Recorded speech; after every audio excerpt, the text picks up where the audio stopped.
Abstract reasoning. Kung napapansin nyo lately, marami tayong upload na mga abstract reasoning na katulad nito kasi marami ding nagre-request. Siguro dahil maraming exams ngayon yung AFSAT, which is isa sa category nila ay yung abstract reasoning talaga. At sa lahat naman ng nagre-request ng numerical reasoning, marami na tayong na-upload niyan. I-search nyo lang kung gusto nyo yung style ko, i-search nyo lang numerical reasoning, tapos lagyan mo ng Lunalin para lahat ng mga upload ko ay mag-appear. Now anyway, umpisahan natin dito sa abstract. Kapag sinabing abstract, pattern ang hanapin natin dito. Itong circle na to, paano napunta dyan, tapos nandito na siya, tapos nandyan. Mag-count tayo. 1. Kaya nandyan na siya. Next. 1, 2. So, nandito na siya. Next.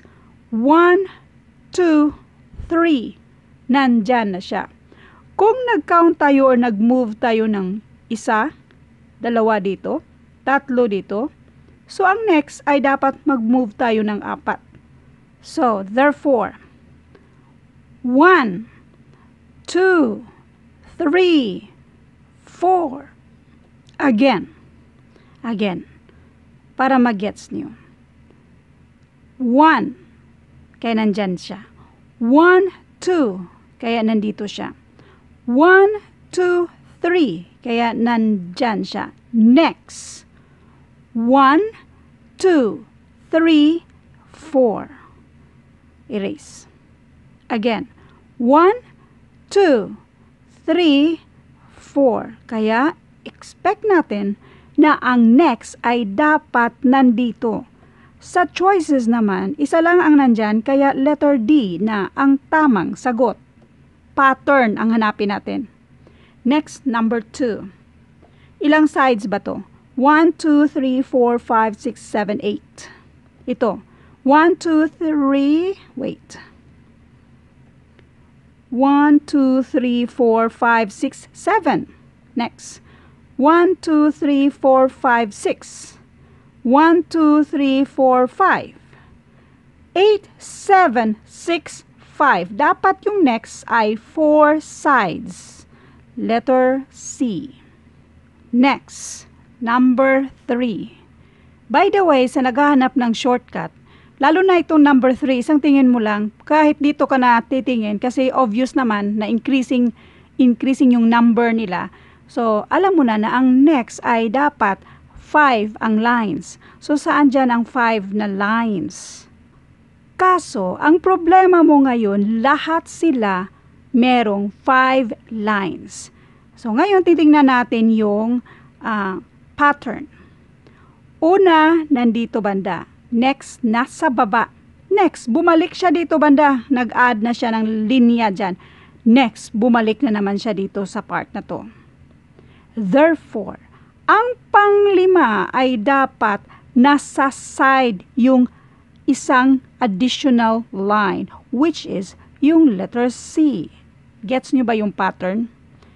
Nasa baba yung addition na line. Ito alternate na nasa gilid yung additional na line. So, therefore, kung alternate, dapat yung next ay nasa gilid yung additional line, which is yung letter C. Tatlo na yung line sa gilid at nandun pa rin yung dalawang line na nasa baba. Next, number 4. Unahin natin itong mga ulo-ulo. Up, down, up, down. So, dapat nasa up. Eliminate na natin itong walang hindi katulad nito. So, eliminate na natin yan. Tingnan mo yung mga tail niya. Increasing. 2. Dito may 3. Yung tail niya ba? 1, 2. Dito ay 1, 2, 3. 1, 2, 3, 4. So, 4. So, dito ay 5. So, may expect ka na dapat 6. Ito ay 1, 2, 3, 4, 5 lang siya. Ito naman ay 1, 2, 3, 4, 5, 6. So, therefore, ang tamang sagot ay itong letter D. Number 5. Medyo mahirap siya. Pero kapag praktisado kayo sa abstract, madali mo siyang ma-identify.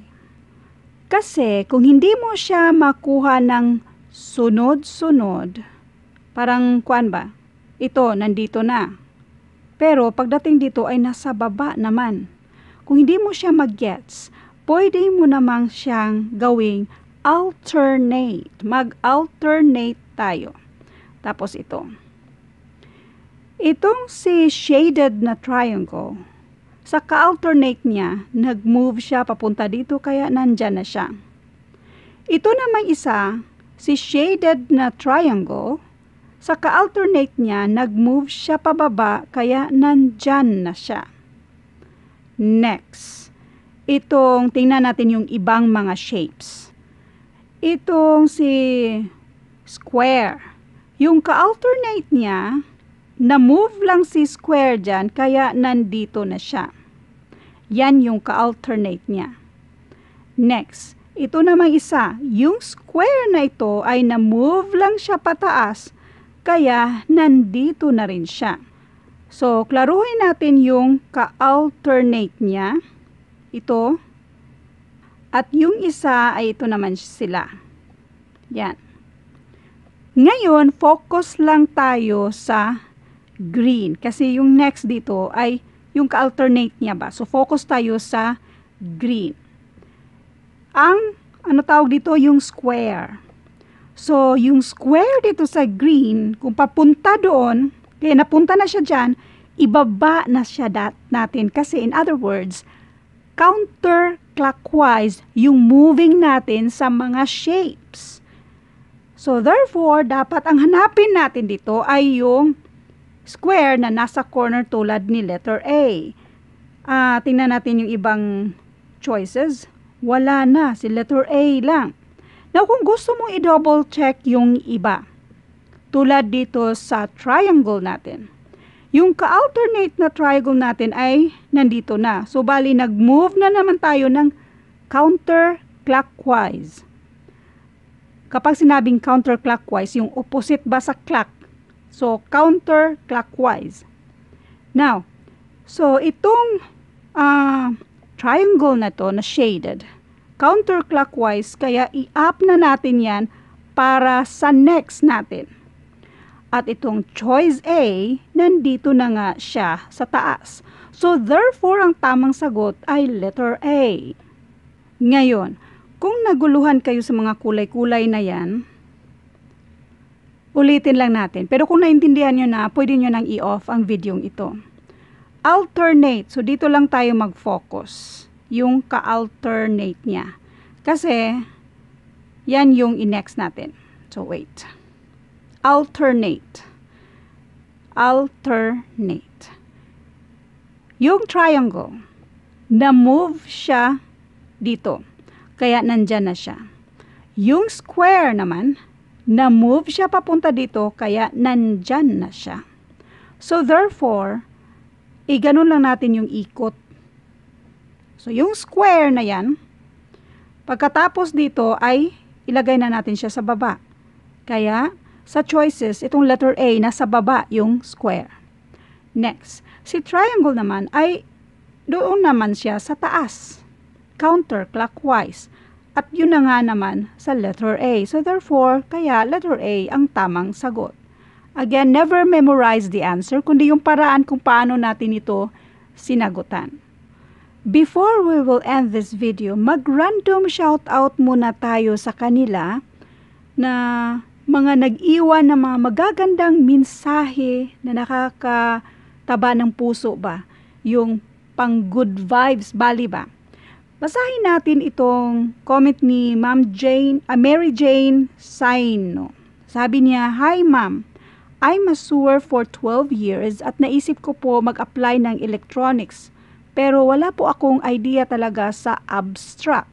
Hindi ko po siya bet nung nag-aaral ako kaya nang nag-search po ako at sa dami po ng tutorial na nakita ko, kayo po yung nagustuhan ko.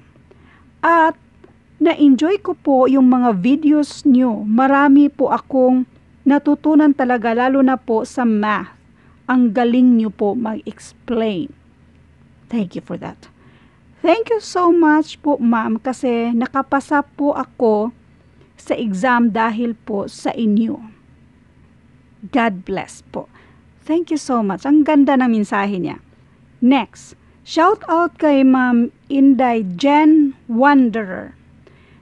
Kay Rose Sacundo. Thanks, ma'am. Dami kong natutunan.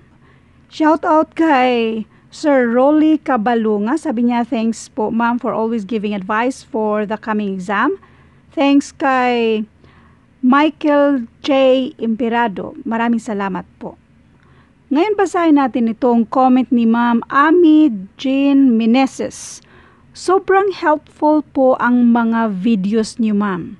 Hayaan mo po silang toxic sa lipunan. Anyway, doon siya nag-comment doon sa mga clarifications doon sa ina-upload natin. Kasi ito ay 44 minutes na video kung saan sinasagutan ko lahat yung mga randomly naman, yung mga nag-comment at yung mga tanong nila. So, sinasagutan natin dito mismo sa video ito, mga clarifications. Kung hindi nyo na nakita, ilalagay ko na rin sa description ng video ito yung link dito. Then, basta ako silent viewer mo.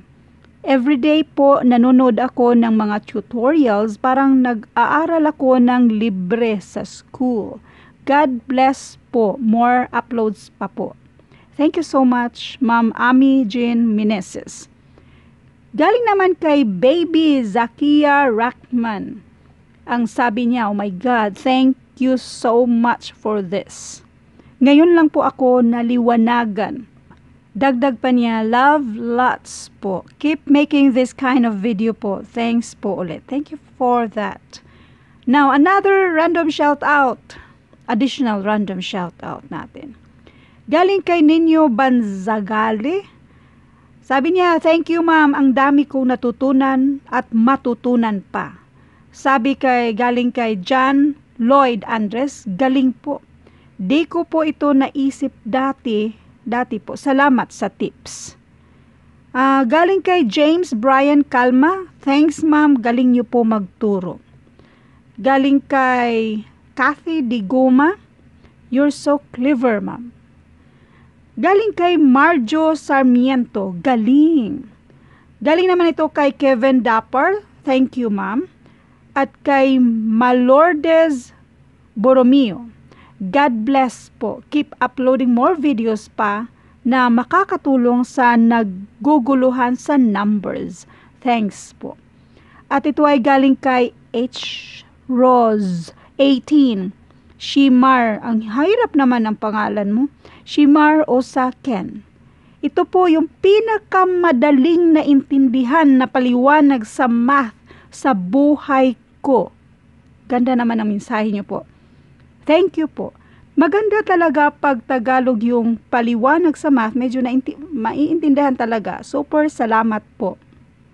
Salamat naman at medyo okay naman pala yung Tagalog ko. By the way, Cebuano po ako. Thank you for that. At kay Vincent Makiputin. Thank you po sa mga videos mo ma'am. Laki ng tulong. Nakapasa po ako sa AFSAT exam kanina. Congrats po sa inyo, sir. As in, congrats. God bless po. At kay Myla Anchita 99. Thank you, ma'am. Galing niyo po magturo. Thank you, Ma'am Myla. At thank you din kay Yaneth TV. Shout out sa inyo, madam. At sa lahat ng mahilig mag-like sa mga videos natin, lalong-lalo na talaga yung mga comments niyo, na mga magagandang comments niyo ba. Thank you so much. May God bless you more than pa sa ini-expect niyo. Thank you for watching and God bless. At abangan yung mga future videos natin.